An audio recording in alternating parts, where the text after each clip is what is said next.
Yo, have you ever wondered why some Roblox games keep you hooked for hours while others get boring in minutes? It's not luck, it's design. And there's one tool developers use to make their games insanely addictive. In this video, I'm going to show you how mastering TweenService can be the difference between people playing your Roblox game. Alright, before we fully dive in, I'm going to give you guys a little rundown of what TweenService even is. So basically, TweenService is when you smoothly or transitionally move something without it being instant. It kind of sounds confusing, but I'll use this part to demonstrate. Say for example, you wanted this part to go here, right? Conventionally, you would just make the position over here, right?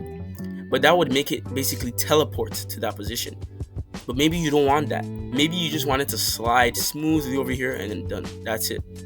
And you see in a lot of games, in a lot of moving parts, maybe you have a moving part that slides to the left and slides to the right.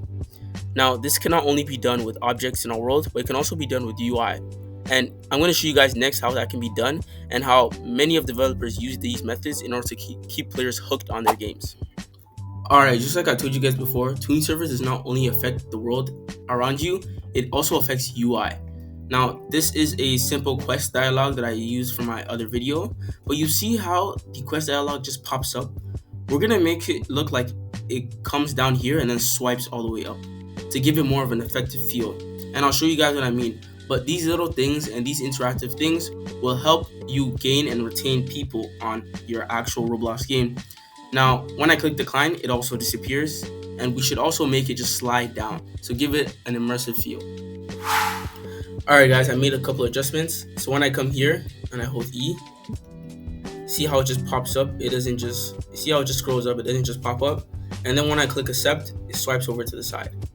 Now this gives the game more like realism, and it feels more interactive in a way. With these things will keep your players hooked and it'll keep people engaged. Now I'm going to show you guys how I actually did it. So we're going to go to the quest, and obviously we call the TweenService, and then we put on our info. So I made it 0.5 seconds long, linear, and I put the ease in direction, and then I made where the position I want to tween it to, and then obviously I called back the tween and I played it. So just so you guys know, I didn't make it a function where it go back to its regular position afterwards. So make sure you know the position of your actual frame before, so that when the person cancels out of it, or just like how I clicked accept and it went to the side, it goes back to the original position of the tween, not the tween, but of the frame. Otherwise, it would start here, which you don't want because it'd be out of frame, right? And I also did that with the accept button. Same logic here, except instead of moving upwards, I slide it over to the right. But yeah, these things, although it may seem insignificant, these are the things that will keep your players on the game, right? See, instead of it just being boring, it actually feels fun. And if you're honest with yourself, you'd probably play a game that has a little bit of effect to it than something that just pops up, right? It just feels like you put more effort into it. But we'll go to the next step now. Alright, just like I stated earlier guys, TweenService can not only be used on UI, but it can also be used in the real world. So for example, take this as a horror game, right? I have this key over here in this door. Now in some games, you just walk up to the key, maybe pick it up, and then it'd be in your inventory. Afterwards, you'd come to the door, maybe click to unlock it, or E or a prompt, something like that. But how about if the key got up and then went to the door and then it opened automatically? These are things you have to think about, and these are little add-ons you can add to make your game more interactive. Now that's exactly what I did. If you hold E here, key goes to the door, it unlocks, and then boom. Right?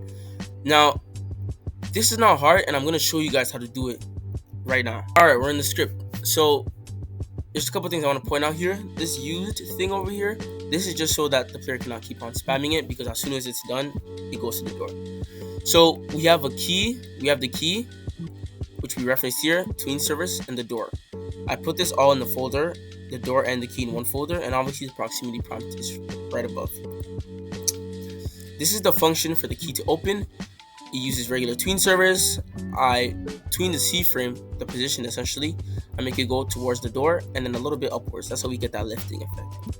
And I also tween the transparency as soon as it touches the door, because I want it to kind of fade out a bit, right?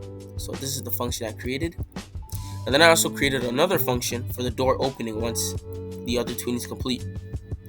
So script.triggered, which is for proximity prompts, :connect function, player, that's the parameter. And I'm saying if used is equal to true, that means if it's already been used. then return end. So it's not gonna fire this. But if it's not, then do the tween for the key, wait a bit for the key to get to the door, and then tween the door open, and then make it equals to true so you can't do it again. So it's a very simple script, and these are little things that will differentiate you from other people and other developers to make your game stand out. Alright, we finally come to the end of the video. I hope you guys learned something new about TweenService and how it can be utilized to make players stay on your game longer. If you guys enjoyed, don't forget to like, subscribe, and I'll see you guys next time.